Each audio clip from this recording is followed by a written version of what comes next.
So, Bruce, what is your definition of utopia? I don't have one. I think they're bogus. It's like a vision of heaven. It doesn't exist. It's like a vision of the afterlife. It's a phantom. There isn't any such thing. There never will be any such thing. But it's such a driving force in science fiction. Now, science fiction's got a lot of nonsense in it. Most weird ideas are just weird ideas, you know? Plato, going back to, one of the first commentators on the idea of the perfect state, said the only way to make the state perfect is to throw out the poets. You throw out the imaginers. Now that's a rotten definition of a perfect state, but it's one of many visions. Throw out the poets, but the perfect state utopia was created by a poet, Sir Thomas More. More, the English poet, author, and probably the only lawyer politician to ever achieve sainthood, wrote Utopia in 1516 after hearing stories of the new land across the Atlantic Ocean. 2 centuries later, in that new land, politicians drew up a constitution in order to form a more perfect union. And 2 centuries after that, the perfect political state was the dream of Hitler and Lenin. Utopia. Can you get there from here? Nancy, take us to a better place.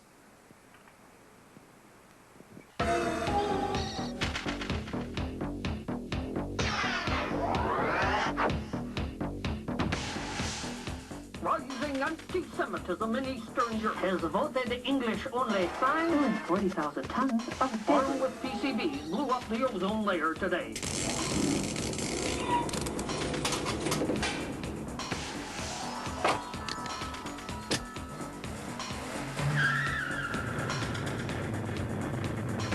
Standing by for solid rocket booster separation. Darn tape jam. In a perfect world, this wouldn't happen. Greetings, prisoners of gravity. This is Commander Rick. Living in this cramped, tiny satellite, I don't have enough room for improvement. But I see on my TVs that on Earth you're still struggling against social conflict, economic ills, and moral decay. Those very same problems inspired Thomas More to coin the Latin word utopia, a pun on the perfect place and no place. More's mythical land was free of poverty, crime, and injustice. Today, crime and injustice are being battled by mythic superheroes in comic books, and my favorite utopia in comics is in Miracleman. Back in the early 80s, Alan Moore resurrected the British character Marvel Man and transformed him for the UK publication Warrior. Alan penned 3 graphic novels worth of gripping action before handing the writing reins over to a then-unknown Neil Gaiman, who, with artist Mark Buckingham, maintained the excellence of those first 3 books. I've thought a lot about Utopia. I think anybody who's interested in society and has any sort of social vision, somewhere along the line they've formulated their perfect utopia. And I wanted to examine that whole idea of utopias and see what it was about. And I think the conclusion that I came to is that utopia, if it's going to be anything, has to be a verb rather than a noun. Utopia is not a state that you achieve. Utopia has got to be the journey towards that state. If you ever arrive at that state of perfection, then you've reached death and stagnation. There's nothing to do but die once you're perfect. And I think that that's what I wanted to say with Miracleman, that if you take the superhero to its extreme, this utopian world where everybody's a superhero, then there is something very morally dead and static about the whole thing that is unpleasant and is anti-life, is anti-human. That ultimately the superhero dream is anti-human. The first part is definitely right. Utopia is a verb. One utopias. Happiness is the condition of travelling towards something. It's not when you arrive at the goal, all there is a strange feeling of letdown normally. But I don't think we actually do arrive in utopia in Alan's world. Yes, you build a utopia, but then you fill it with people.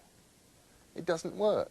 It's like building a perfect office block and then sending people in, and pretty soon they're putting photos of their nieces up on the walls and graffitiing the toilets and leaving their coffee cups out. And you don't have utopia anymore because it's full of people. What we've been trying to do on Miracleman initially is to completely avoid dealing with Miracleman himself and the other central characters in the story. We thought that Alan had done quite enough to sort of confuse and challenge the readers already, and he'd set up this marvellous sort of utopia where people could live out their dreams and do whatever they wanted to, because Miracleman can make anything happen now. And we wanted to see what effect this was actually going to have on the day-to-day lives of the ordinary people in Miracleman's world. So for the first 6 books of Miracleman, we've been just playing around, taking little lives, a woman who's had a miracle child and how that's affected her life. Just what it's like to go to school in the new miracle world, just little things like that. And building up little dramas on their lives. I wanted to pull back very, very, very hard from Miracleman. Alan had done the first 3 books, which basically follow him from journalism to godhood.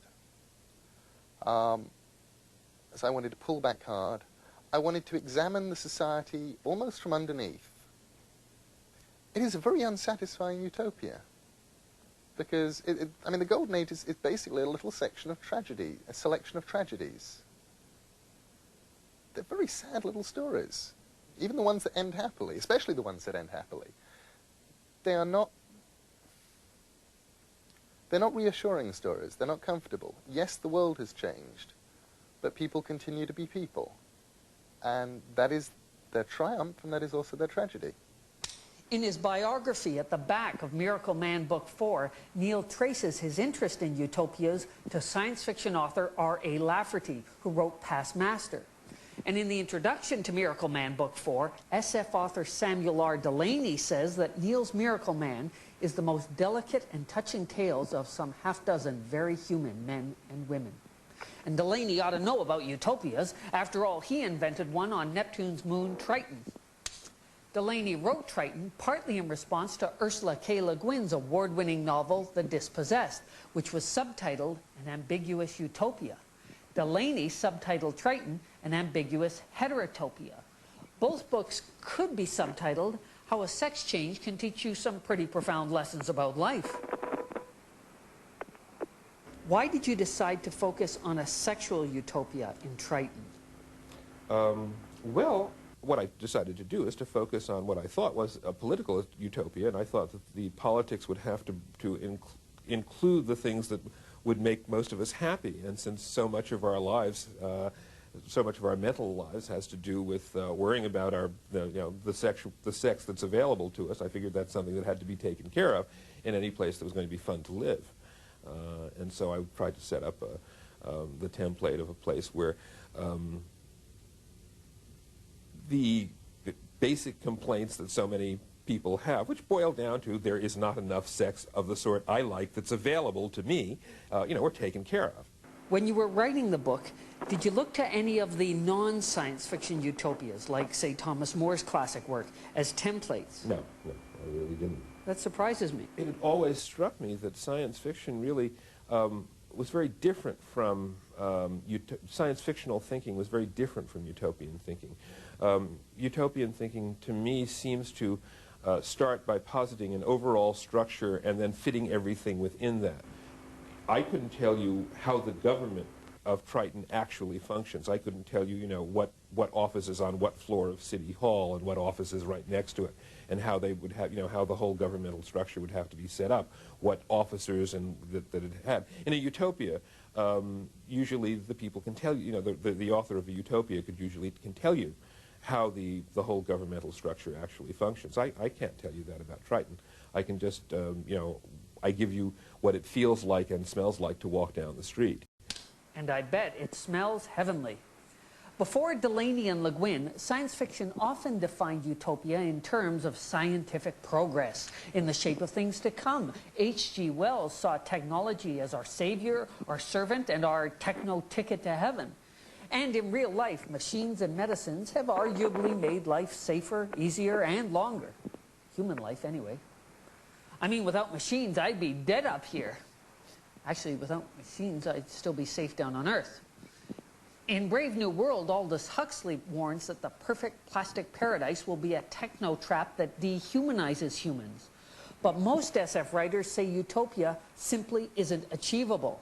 Authors such as John Brunner, Philip K. Dick, and Sherry Ann Lewitt fear that our quest for a high-tech heaven will produce a polluted, overpopulated hell.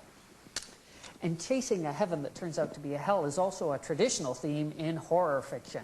Clive Barker employed utopias in Weave World, Imagica, and recently in The Thief of Always, where a boy is promised a child's heaven of endless summer.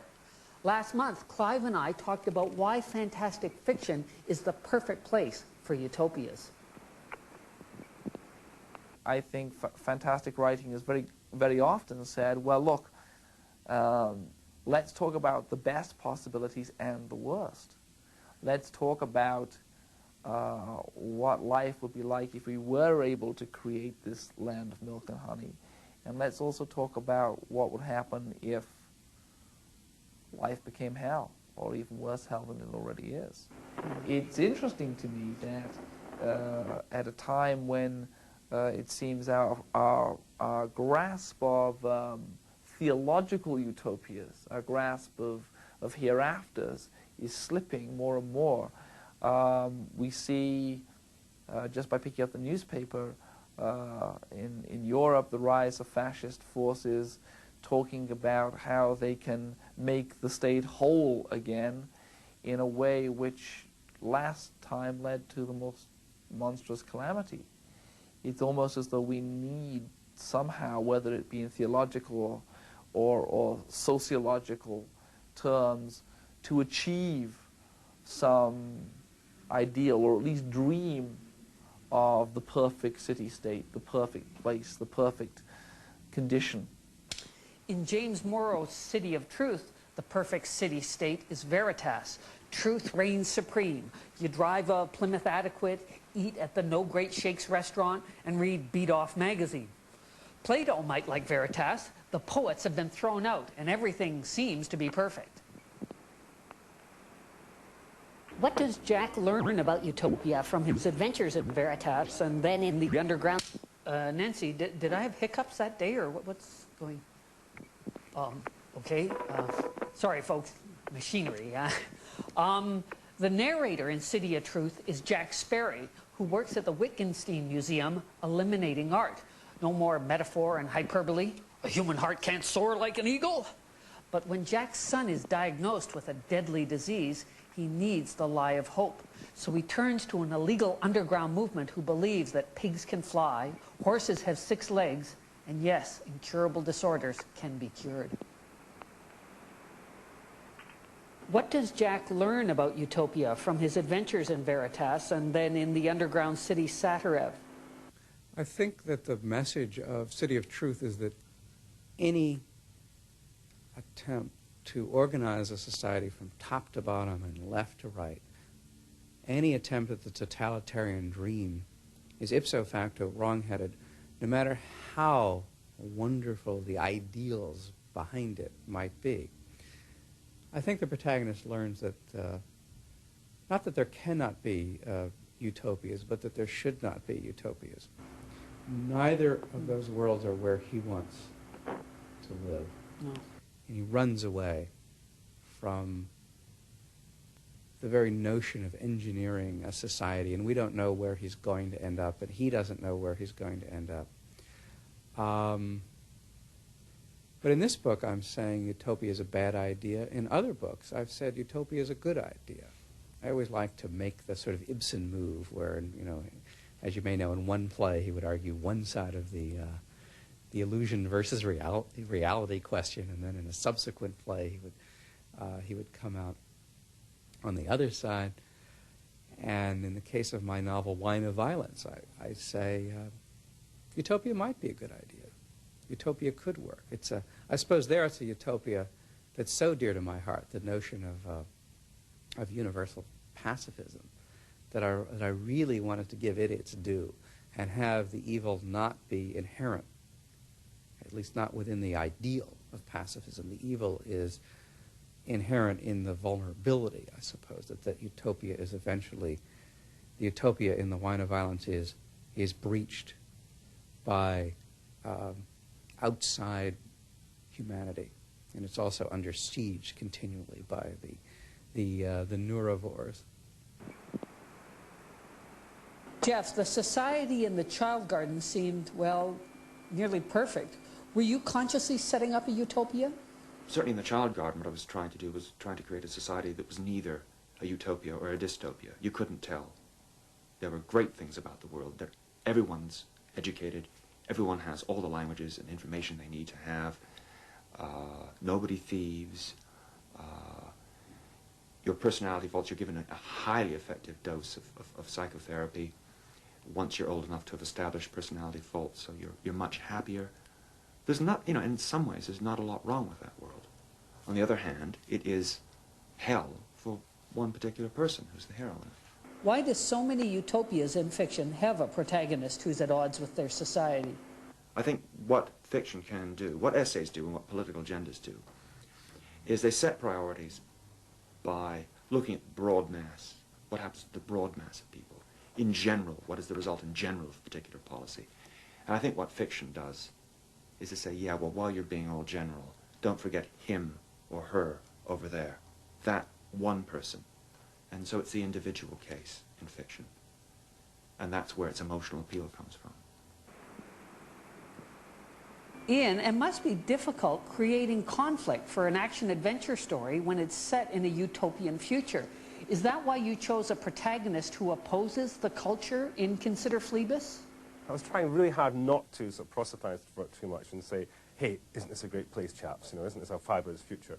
And I think I sort of might have gone, by choosing to take a central character who was actually working on the other side, as it were, and thoroughly hated the culture, that it might have started off on the wrong foot. Because a lot of people have said, but you actually like the culture? Is it actually, you think it's a pleasant place? It is. It's great. And once you start explaining it, I think people tend to accept it. But it's very difficult, if not for someone like me, impossible to write a story within a utopia, because, I mean, the basis of any sort of narrative art is conflict. Hence your question.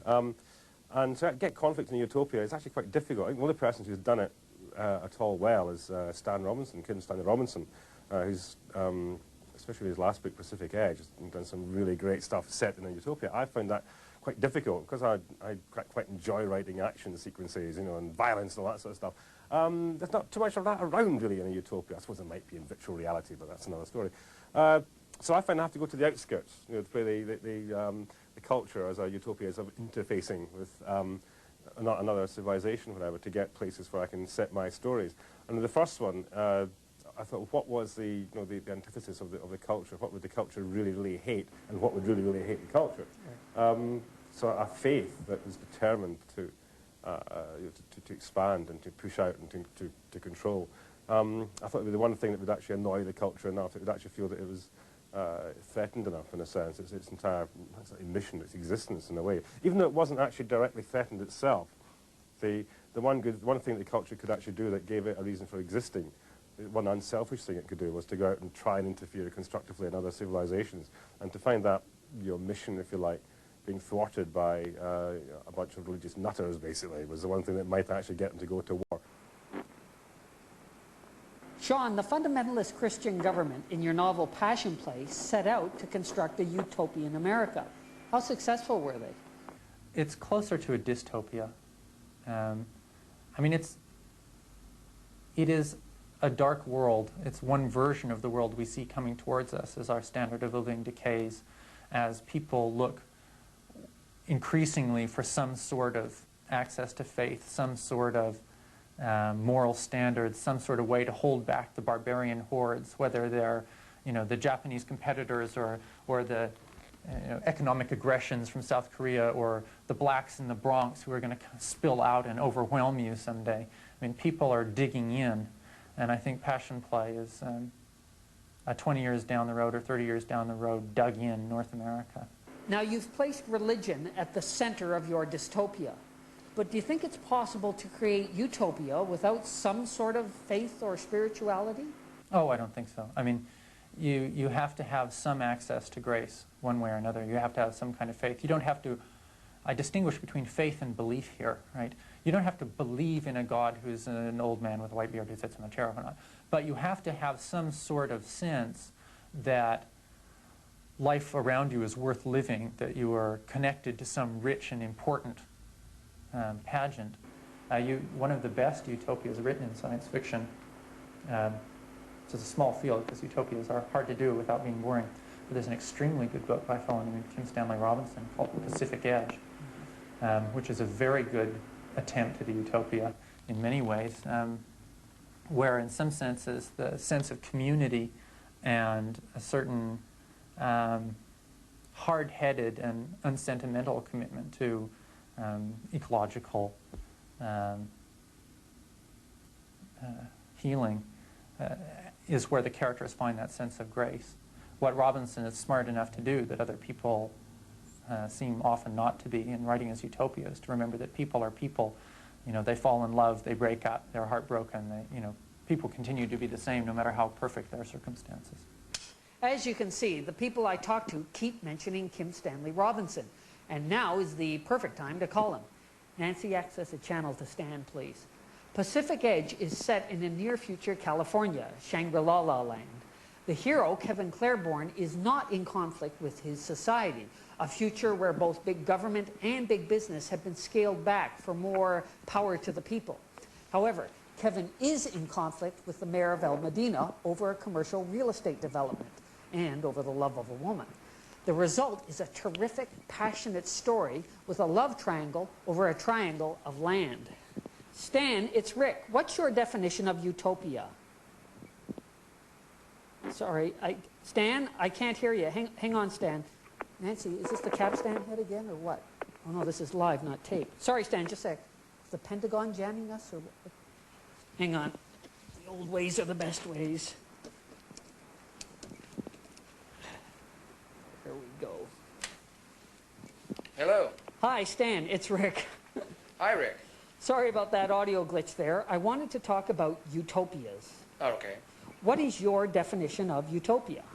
To me, a utopia is a name for a positive course in history. In other words, it's not just a static state where history ends because society is perfect.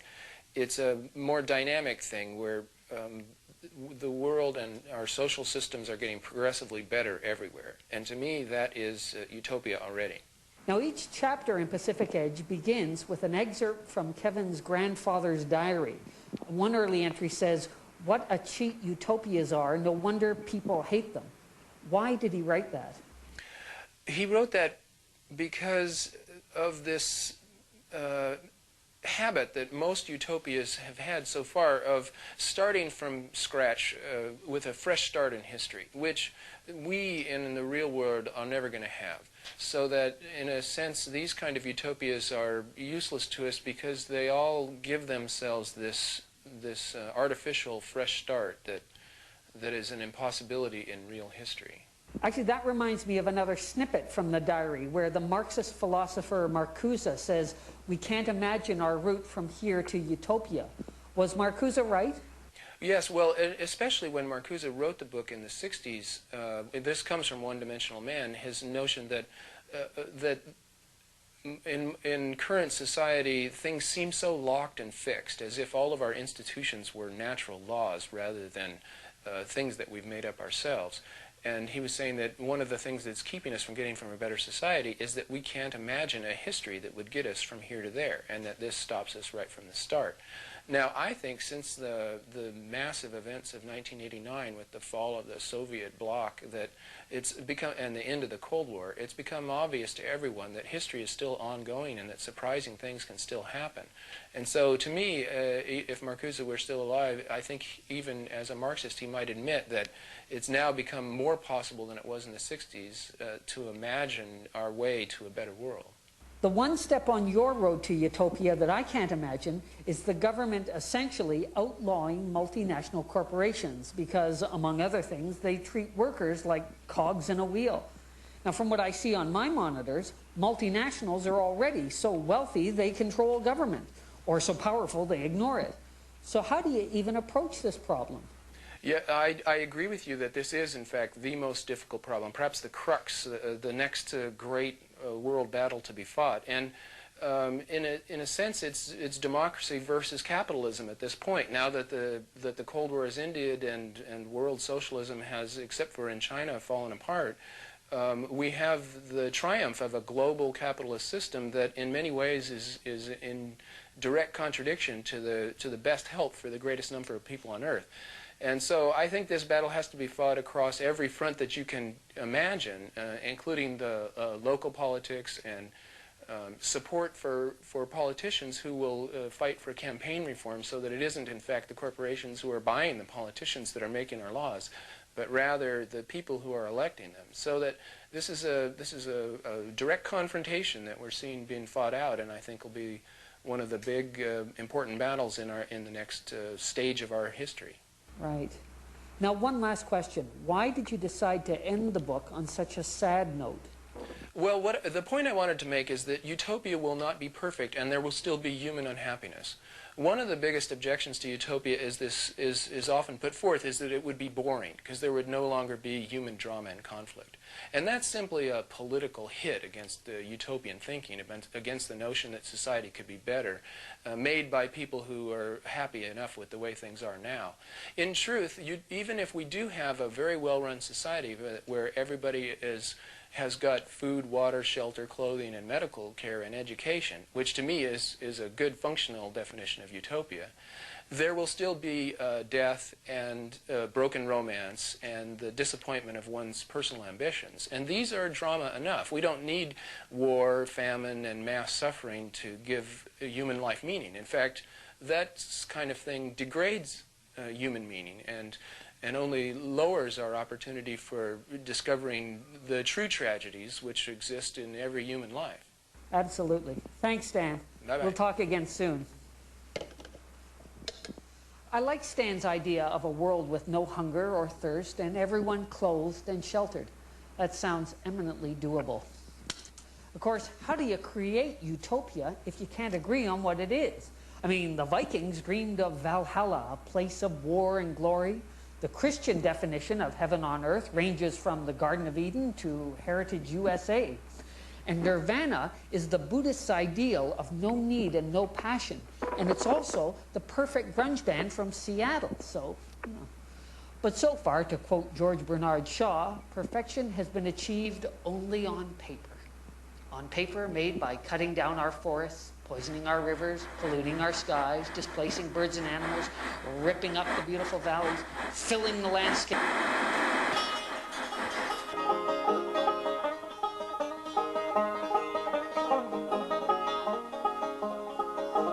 Next week on Second Nature, American researchers built an enclosed ecosystem called Biosphere 2 to simulate the world's ecology. After it was sealed, the air went sour, the water grew stagnant, plants and animals died, and the humans became ill. It is almost a perfect simulation.